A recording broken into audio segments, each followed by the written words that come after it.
नमस्कार दोस्तों, welcome to valuation. दोस्तों, वैल्यूएशन के आज के इस एपिसोड में हम डिस्कस करने की कोशिश करेंगे कि भाई हमको हायर पेंशन एक्चुअली कब तक मिल सकती है। दोस्तों, बहुत लोग की एक डिमांड थी कि एक वीआर बालू नाम के आदमी ने केरला हाई कोर्ट में प्रो राटा बेसिस को चैलेंज करने के लिए एक केस डाला था। उसके ऊपर थोड़े से इंसाइट दिए जाए तो दोस्तों आज के इस वीडियो में मैं यहाँ पर वो केस भी डिस्कस करने वाला हूँ। उसी के साथ साथ दोस्तों अभी तक की जो जर्नी है ईपीएफओ की उसको ब्रीफ में समझेंगे कि हायर पेंशन देने के लिए क्या क्या स्टेप्स ईपीएफओ ने अभी तक उठाए हैं। उसी के साथ साथ दोस्तों फाइनल फॉर्मूला क्या होगा पेंशन का उसको भी हम डिसाइड करेंगे, यहाँ पर डिस्कस करेंगे। और दोस्तों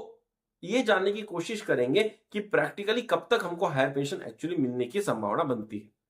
दोस्तों जैसे कि आप जानते हैं नवंबर 2022 में सुप्रीम कोर्ट ने ईपीएफओ को डायरेक्ट किया था कि जो लोग हायर पेंशन को ऑप्ट करना चाहते हैं, अपने एम्प्लॉयर साइड के पीएफ कंट्रीब्यूशन में से हायर कंट्रीब्यूशन देना चाहते हैं, उन लोगों को हायर पेंशन का ऑप्शन देना चाहिए। और इसके लिए ईपीएफओ को 4 महीने का समय सुप्रीम कोर्ट ने दिया था। और दोस्तों उसी के चलते हुए ईपीएफओ ने देर से ही सही बट एक ऑनलाइन लिंक क्रिएट कर दिया था जिसके तहत जो भी हायर पेंशन के लिए ऑप्ट करना चाहता है उस लिंक को यूज कर हायर पेंशन के लिए ऑप्ट कर सकता था। ईपीएफओ ने हायर पेंशन के लिए ऑप्ट करने की जो डेडलाइन रखी थी वो रखी थी जून 2023 की, मतलब कि जून 2023 की। जिन जिन लोगों ने जून 2023 तक फॉर्म भर दिए थे वो हायर पेंशन के लिए एलिजिबल हो जाते हैं और उनकी स्क्रूटिनी करने के बाद अगर उनका फॉर्म सही पाया जाता है तो उनसे रिफंड डिमांड किया जाएगा और रिफंड डिमांड करने के बाद में उनको हायर पेंशन दी जा सकती है। लेकिन जिन लोगों ने जून 2023 के पहले फॉर्म नहीं भरा था उनको अब दोस्तों ये ऑप्शन फिर से अवेलेबल नहीं करवाया जाए। एक बार जब लोगों ने जून 2023 तक फॉर्म सबमिट कर दिए उसके बाद जो प्रोसेस का नेक्स्ट स्टेप था वो था एम्प्लॉयर वेरिफिकेशन। अब उसके लिए ईपीएफओ ने पहले तो समय दिया सितंबर 2023 तक का, फिर उसको एक्सटेंड कर दिया दिसंबर 2023 तक का। और पता नहीं सडनली ईपीएफओ को क्या हुआ, in the month of January उन्होंने फिर से एक बार एक्सटेंशन दे दिया टिल मई 2024। अब यहां पर जो आश्चर्य करने वाली बात यह थी कि ईपीएफओ सालों से लोगों का पीएफ सेटल करते आ रहा था on the basis of certain ways information which they already had. और जो इंफॉर्मेशन उनके पास ऑलरेडी थी उसी को पता नहीं क्यों बार बार एम्प्लॉयर से वेरीफाई किया जा रहा था। और ये कहकर कि एम्प्लॉयर को वेरिफिकेशन के लिए ज्यादा समय लग रहा है उसको डिले पे डिले करते जा रहे थे। और वो डिले कहां तक चला गया दोस्तों, मई 2024 तक। मतलब कि जो जजमेंट आया था नवंबर 2022 में वहां से बाय डिफॉल्ट हायर पेंशन का जो इंप्लीमेंटेशन था वो मई 2024 तक तो डिले हो ही गया। अब इस पूरी जर्नी को दोस्तों ऑलमोस्ट 1.5 ईयर हुआ है और बहुत कम लोग ऐसे हैं जिनको एक्चुअली हायर पेंशन मिली है, जिनका पेंशन ऑर्डर बन चुका। अब दोस्तों जब ईपीएफओ एक्सटेंशन पे एक्सटेंशन दिया जा रहा था एम्प्लॉयर साइड वेरिफिकेशन के लिए in between in the month of February, उनको पता चला कि भाई हमने रिफंड की डिमांड तो लोगों को भेजना शुरू कर दिए, एम्प्लॉयर वेरिफिकेशन तो स्टार्ट कर दिया, लेकिन हमने पेंशन का फॉर्मूला तो लोगों को बताया नहीं। तो दोस्तों in the month of February EPFO एक फॉर्मूला लेकर आया जहां पर बताया गया कि पेंशन जो आपको दी जाएगी वो प्रो राटा बेसिस पर दी जाएगी।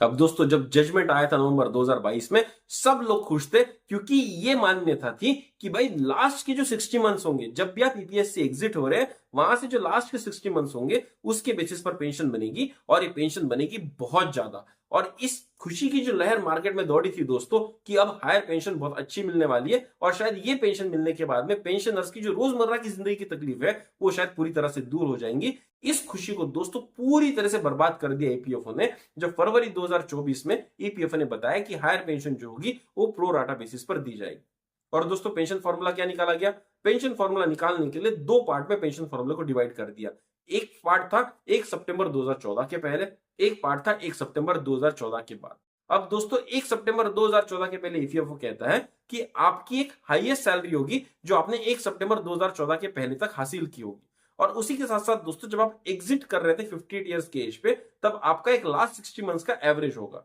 अब आपको क्या करना है, ये जो 1 सितंबर 2000 पहले की जो हाईएस्ट सैलरी है और जो आपका लास्ट 60 मंथ्स का जो एवरेज बनता है उसमें से जो भी कम होगा उसको आपको पेंशनेबल पीरियड के लिए, पेंशनेबल सैलरी के लिए कंसिडर करना है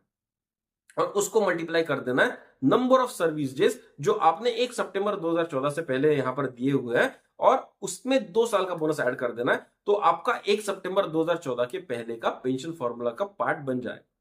उसी के साथ साथ दोस्तों फॉर्मूला का जो दूसरा पार्ट बनेगा वो बनेगा 1 सितंबर 2014 के बाद का। और वो किस तरह से बनेगा, 1 सितंबर 2014 के बाद में जो भी आपकी हाईएस्ट सैलरी होगी और जो भी आपका लास्ट 60 मंथ्स का एवरेज होगा उसमें से जो भी लोएस्ट होगा दोस्तों वो आपको लेना है और उसमें 1 सितंबर 2014 के बाद का जो आपका सर्विस पीरियड है उसको ऐड करके आपको पार्ट 2 बनाना है। अब ये जो पार्ट 1 आपने बनाया था 1 सितंबर 2014 के पहले, जिसमें आपने पेंशनेबल सैलरी कैलकुलेट की थी, उसको मल्टीप्लाई किया था पेंशनेबल सर्विस पीरियड से। फिर आपने 1 सितंबर 14 के बाद में फिर से सेम चीज की, एक पेंशनेबल सैलरी कैलकुलेट की, उसमें मल्टीप्लाई कर दिया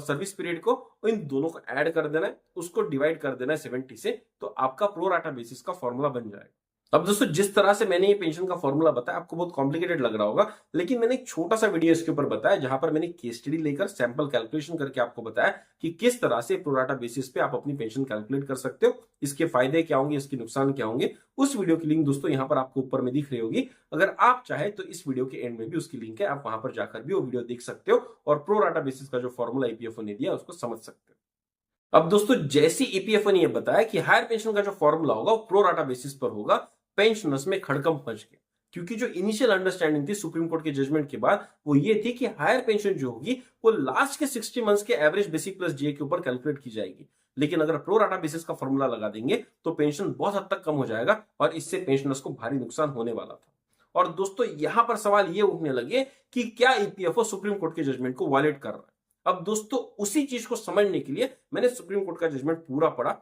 उसकी एक डिटेल में समरी बनाई, उसका एक डिटेल में वीडियो बनाया और आप लोगों के सामने पेश किया। अब दोस्तों उस वीडियो में जो एनालिसिस निकला, एनालिसिस क्या निकला कि भाई ईपीएफओ को हायर पेंशन का ऑप्शन जो था वो एम्प्लॉयज को देना चाहिए था और उसके लिए सुप्रीम कोर्ट ने ईपीएफओ को 4 महीने का समय दिया था। अब अगर पेंशन फॉर्मूला की बात करी जाए तो सुप्रीम कोर्ट ने इस बात को माना था कि ईपीएफओ के पास ये पूरा हक है कि वो पेंशन फॉर्मूला को अपने हिसाब से मोल्ड कर सके, उसको चेंज कर सके और उसको इंप्लीमेंट भी कर सके। सुप्रीम कोर्ट ने दोस्तों इस जजमेंट में एक और चीज बताई थी कि भाई सेंट्रल गवर्नमेंट जो थी वो सीलिंग तक के लिमिट पे 1.16% का कंट्रीब्यूशन ईपीएस में खुद डालती थी, लेकिन अगर सीलिंग के ऊपर भी 1.16% की रिकवरी ईपीएफओ को करनी है तो वो एम्प्लॉयज से वो रिकवरी तभी कर सकती है जब वो एक पार्लियामेंट में अमेंडमेंट लेंगी और उसके बाद ही दोस्तों 1.16% की रिकवरी यहां पर होनी चाहिए। अब दोस्तों ये जो सुप्रीम कोर्ट जजमेंट की समरी मैंने आपको बताई, इसके ऊपर मैंने डिटेल वीडियो बनाया, अगर आप देखना चाहते हो तो लिंक वीडियो के एंड में मैंने दिया हुआ है। अब दोस्तों जब सुप्रीम कोर्ट के जजमेंट को इंप्लीमेंट करने की बारी आई तो ईपीएफओ ने पहला पार्ट तो दोस्तों यहां पर बहुत सही तरह से अपना लिया कि भाई ईपीएफओ को हक है कि वो चाहे तो पेंशन फॉर्मूला को ऑल्टर कर सकता है, पेंशन फॉर्मूला को चेंज कर सकता है। लेकिन वहीं पर दोस्तों जब पैसा रिफंड लेने के लिए सुप्रीम कोर्ट ने बताया था कि आपको पार्लियामेंट का अमेंडमेंट लेना पड़ेगा अगर आपको एक्स्ट्रा 1.16% पेंशनर से लेना है, तो वहां पर दोस्तों ईपीएफओ ने चुप्पी साध ली और चुपके से रिफंड लेटर लोगों को भेजना शुरू कर दिया कि भाई वो 1.16% का जो एक्स्ट्रा कंट्रीब्यूशन है वो भी आपको ही डिपॉजिट करना पड़ेगा और इसके लिए ईपीएफओ ने कोई भी यहां पर अमेंडमेंट पार्लियामेंट से नहीं लिया था।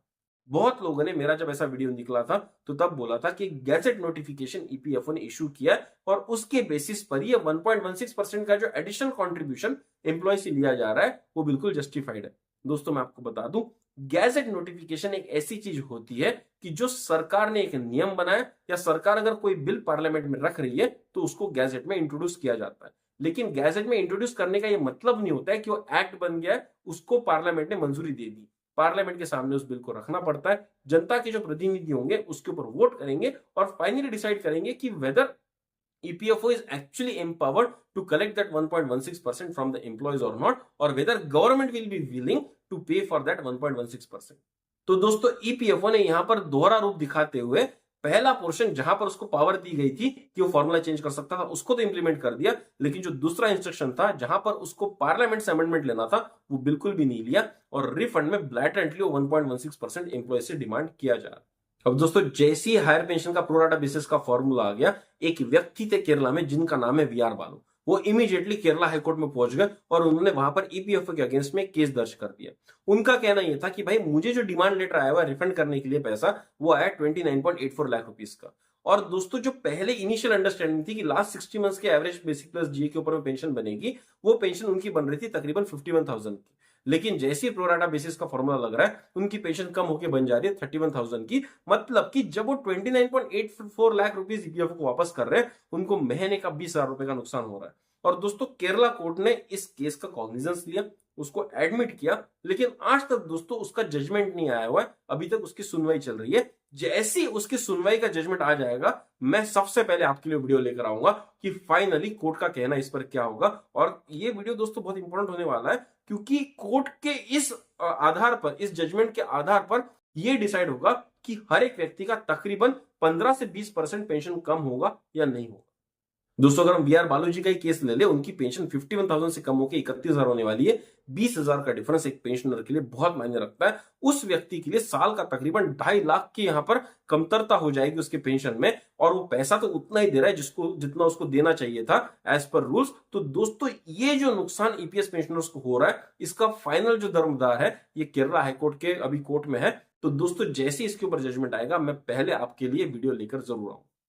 अब दोस्तों ये तो हो गई पेंशन फॉर्मूला की बात, ये हो गई 1.16% की बात। यहां पर दोस्तों एक और बढ़िया ट्रिक ईपीएफओ खेल गया है कि भाई जो भी पैसा ईपीएफओ एम्प्लॉय से रिफंड लेने वाला है उसके ऊपर तो ईपीएफओ इंटरेस्ट लगाएगा, लेकिन जो पैसा एरियर्स के फॉर्म में एम्प्लॉय को वापस करने वाला है उसके ऊपर वो इंटरेस्ट नहीं देने वाला है। अब दोस्तों ये ऐसा क्यों किया गया, इसके ऊपर मुझे बिल्कुल भी जानकारी नहीं है कि यहां पर ईपीएफओ का इंटेंशन क्यों है। ईपीएफओ ये कहता है कि एरियर्स के ऊपर में इंटरेस्ट देने का कोई भी प्रोविजन ईपीएस एक्ट में नहीं है। दोस्तों उस तरह से तो ऐसे बहुत सारे प्रोविजन ईपीएस एक्ट में नहीं है जो ईपीएफओ ने ऑलरेडी मैंडेट कर दिए, लेकिन यहां पर जो एक अन्याय एम्प्लॉयज के साथ किया जा रहा है वो यही है कि भाई जब आप उनसे पैसा ले रहे हो तो उनसे इंटरेस्ट चार्ज कर रहे हो, लेकिन जब उनको पैसा दे रहे हो तो उसके ऊपर इंटरेस्ट नहीं दे रहे हो, और ऊपर से आप डिले करते जा रहे हो। आप पेंशन की प्रोसेस को खत्म भी नहीं कर रहे हो, जल्दी जल्दी पीपीओ इशू भी नहीं कर रहे हो। इसके वजह से जो भी पैसा एम्प्लॉयज को देना है ईपीएफओ को, वो पैसे का वॉल्यूम बढ़ते जा रहा है, उसके ऊपर इंटरेस्ट लगते जा रहा है, लेकिन इस डिले की वजह से जो एरियर्स मिलने वाला है उन पर दोस्तों उनको इंटरेस्ट नहीं मिलने वाला है, और यहां पर एम्प्लॉयज के साथ में पेंशनर्स के साथ में अन्याय जरूर होगा। अब दोस्तों ये जो जर्नी नवंबर 2022 से शुरू हुई थी, उसकी जो डेडलाइन ईपीएफओ ने एज ऑफ नाउ रखी है वो रखी है मई 2024, जहां पर एम्प्लॉयर वेरिफिकेशन की लास्ट डेडलाइन एक्सटेंशन शायद इन्होंने दी है। अगर इसके ऊपर भी अगर ईपीएफओ एक्सटेंशन देता है तो ईपीएफओ के इरादे बिल्कुल भी सही नहीं है, ये बिल्कुल माना जाएगा, क्योंकि एम्प्लॉयर को जून 2023 से लेके मई 2024 तक ऑलमोस्ट 11 से 12 महीने का समय मिला है, और इतने पीरियड में अगर एम्प्लॉयर वेरीफाई नहीं कर पा रहा है और ईपीएफओ उनसे डॉक्यूमेंट्स नहीं ले पा रहा है, तो यहां पर ईपीएफओ और एम्प्लॉयर की इनएफिशिएंसी दिखती है, और इसके लिए पेंशनर्स को ट्रबल नहीं किया जाना चाहिए, इसके लिए पेंशनर्स को दोषी नहीं डिक्लेयर किया जाना चाहिए। दोस्तों जहां तक मैं देख पा रहा हूं, ईपीएस हायर पेंशन की ये जर्नी जल्दी खत्म होने वाली है, क्योंकि मई 2024 तक दोस्तों एम्प्लॉयर वेरिफिकेशन खत्म हो जाना चाहिए, और मुझे नहीं लगता कि अब ईपीएफओ इसके बाद कोई और एक्सटेंशन देगा। तब उसके बाद दोस्तों रिफंड लेटर्स जो है इशू करना शुरू हो जाएंगे। तो मैं ऐसा उम्मीद करता हूं कि पूरे पेंशन फॉर्म्स को प्रोसेस करते करते ईपीएफओ को तकरीबन 3 से 4 महीने का समय लग जाएगा, और सितंबर से लेके अक्टूबर तक आप एक्चुअली रिफंड का जो नोटिफिकेशन है या रिफंड का जो लेटर आप एक्सपेक्ट कर रहे हो वो आपको मिल जाना चाहिए। अब दोस्तों जब भी ईपीएफओ रिफंड का लेटर इशू कर रहा है तो उसमें एम्प्लॉय को 3 महीने का समय दे रहा है कि वो जो भी रिफंड अमाउंट उसमें लिखा है उसको 3 महीने के अंदर ईपीएफओ को जमा कर दे। अब दोस्तों वो जो अमाउंट आता है ना वो लाखों में होता है, कुछ कुछ लोगों के केस में 50-50 लाख तक का भी अमाउंट बनने वाला है, और ईपीएफओ एक्सपेक्ट करता है कि जैसे ही वो रिफंड अमाउंट एम्प्लॉय को पता चल जाएगा वो 3 महीने के अंदर में इस अमाउंट को पूरी तरह से अरेंज कर लेगा और ईपीएफओ को पे भी कर देगा। दोस्तों एक छोटा सा प्रोसेस सुप्रीम कोर्ट के जजमेंट के बेसिस पे ईपीएफओ को जब इंप्लीमेंट करने की बारी आई तो ईपीएफओ 1.5 साल से इसके ऊपर कुछ नहीं कर पा रहा है, और एम्प्लॉय से एक्सपेक्ट कर रहा है कि 3 महीने के अंदर वो पैसा जुगाड़ लेंगे और पीएफ ऑफिस को वापस कर देंगे। तो दोस्तों यहां पर ये जो 3 महीने का पीरियड दिया जा रहा है इसको कम से कम 6 महीने का पीरियड करना चाहिए, ताकि एम्प्लॉय जो है या जो पेंशनर जो है अपने सारे ऑप्शंस को यहां पर एक्सप्लॉइट कर सके और उसके बाद पैसा जमा कर ईपीएफओ को वापस कर सके। और दोस्तों अगर ये 3 से 4 महीने का समय अगर पेंशनर को दिया जाएगा यहां पर पैसा रिफंड करने के लिए, तो मैं उम्मीद करता हूं कि मार्च के महीने में, मतलब कि मार्च 2025 तक हायर पेंशन सही तरह से इंप्लीमेंट हो जानी चाहिए, ज्यादातर लोगों के पीपीओ इशू हो जाने चाहिए। अगर दोस्तों मार्च 2025 के बाद अगर ईपीएफओ इस प्रोसेस को ले जाता है तो ये बहुत शर्मनाक घटना होगी, क्योंकि इतना बड़ा ऑर्गेनाइजेशन जो सालों से लाखों लोगों का पीएफ प्रोसेस करते आ रहा है, जिसमें बहुत कैपेबल अफसर वहां पर बैठे हुए हैं और जिन्होंने अपनी कैपेबिलिटी का प्रूफ ऑलरेडी इतिहास में दिया हुआ है, क्योंकि ईपीएफओ का settlement one of the best settlement माना जाता है पूरी दुनिया में। और दोस्तों इस एफिशिएंसी के होने के बावजूद अगर नवंबर 2022 से मार्च 2025 के इस पीरियड में अगर पीपीओज रिलीज नहीं किए जा रहे तो दोस्तों ये हाईली इनएफिशिएंट प्रोसेस बन जाएगा, और इसके लिए ईपीएफओ ऑफिशियल्स को दोषी जरूर मानना चाहिए। तो दोस्तों जहां तक मेरा अंदाज कहता है आप सितंबर अक्टूबर के महीने में रिफंड नोटिफिकेशन ईपीएफओ से पा सकते हैं, जहां पर आपको बताया जाएगा कि आपको कितना पैसा ईपीएफओ को वापस करना है, और तकरीबन मार्च के महीने तक दोस्तों आपका पीपीओ पॉजिटिवली यहां पर इशू हो जाना चाहिए। उसी के साथ साथ दोस्तों मिनिमम पेंशन को जब हमने पिछली वीडियो में डिस्कस किया था तो हमने ये देखा था कि 1,000 रुपए की जो minimum pension age of no EPFO guarantee कर रही है वो बहुत कम है और उसको कम से कम 3,000 रुपए का ईपीएफओ ने करना चाहिए और ईपीएफओ एक्चुअली इसको कर सकती है 3,000 रुपए का।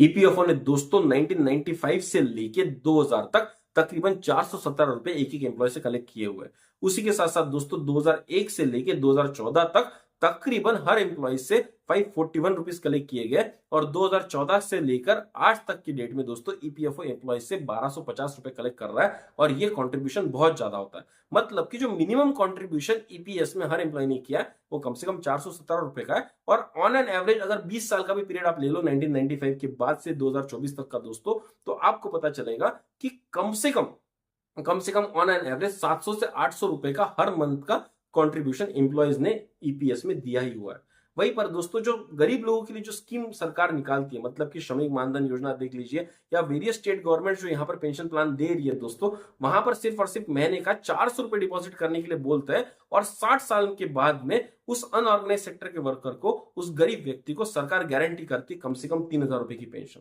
अब दोस्तों ऐसे लोग जिन्होंने कभी भी इनकम टैक्स नहीं भरा, ऐसे लोग जिन्होंने एक्टिवली एक्चुअली इकोनॉमी में कंट्रीब्यूशन नहीं किया है, ऐसे लोग जब सिर्फ 400 रुपए महीने का कंट्रीब्यूशन करते हैं उनको सरकार 3,000 रुपए का मिनिमम पेंशन गारंटी करती है। लेकिन एक हार्ड वर्किंग एम्प्लॉय जो पूरे रूल्स फॉलो करके इनकम टैक्स भरते आ रहा हुआ है ईपीएस में रूल्स के हिसाब से ऑन एन एवरेज 417 रुपए 541 रुपीज 1250 रुपीज भरते आ रहा है उसको सिर्फ और सिर्फ 1,000 रुपए की मिनिमम पेंशन ईपीएफओ गारंटी करता है। ये कहां का न्याय है? और दोस्तों इसके ऊपर मैंने एक और वीडियो बनाया था जिसका लिंक आपको ऊपर दिख रहा होगा या तो एंड में दिख रहा होगा जिसमें बहुत तथ्यों के साथ दोस्तों मैंने फैक्ट्स के साथ यहां पर बताया कि ईपीएफओ चाहे तो 3,000 रुपए का मिनिमम पेंशन डेफिनेटली यहां पर एम्प्लॉयज को दे सकता है। तो दोस्तों इस वीडियो को एंड करने से पहले आज की इस वीडियो में जो हमने चीज डिस्कस की उसका एक छोटा सा समरी मैं आपको यहां पर बताना चाहता हूं। पहला चीज दोस्तों हमने ये डिस्कस किया कि जो रिफंड का जो लेटर आपको ईपीएफओ से एक्सपेक्टेड होना चाहिए वो होना चाहिए सितंबर अक्टूबर के महीने में और हायर पेंशन की जो पीपीओ है वो एक्सपेक्ट किए जा सकते हैं मार्च 2025 के महीने। उसी के साथ साथ दोस्तों वीआर बालू केस का जो ईपीएफओ प्रोराटा बेसिस का जो फॉर्मूला दी है उसको जो चैलेंज करने वाला केस मिस्टर वीआर बालू ने केरला हाईकोर्ट में डाला हुआ है उसके ऊपर जजमेंट जैसे ही बाहर आएगा मैं डेफिनेटली आपके सामने एक वीडियो उसके ऊपर लेकर आऊंगा ताकि हम सबको क्लैरिटी मिल सके कि सरकार एक्चुअली चाहती क्या है। और दोस्तों वीडियो के एंड में मैं फिर से एक बार रिटरेट करना चाहूंगा कि ईपीएफओ चाहे तो कम से कम 3,000 रुपए की मिनिमम पेंशन तो यहां पर दे ही सकती है और ईपीएफओ ने इसके ऊपर बहुत ध्यानपूर्वक विचार करना चाहिए, मंथन करना चाहिए और पेंशनर्स की भलाई के लिए 3,000 रुपए की मिनिमम पेंशन तो पेंशनर्स को देनी ही चाहिए। दोस्तों अगर आप मेरे विचारों के साथ में सहमत हैं तो मुझको कमेंट बॉक्स में कमेंट कर जरूर बताइएगा। अगर दोस्तों आपको लगता है कि मैंने कहीं पर कोई पॉइंट छोड़ दिया तो आप मुझको वो भी कमेंट बॉक्स में बता सकते हैं। अगर आपको लगता है कि मैं कहीं पर गलत बोल रहा हूं तो वो भी चीज दोस्तों कमेंट बॉक्स में मैं आपकी कमेंट्स के तौर पर देखना पसंद करूं।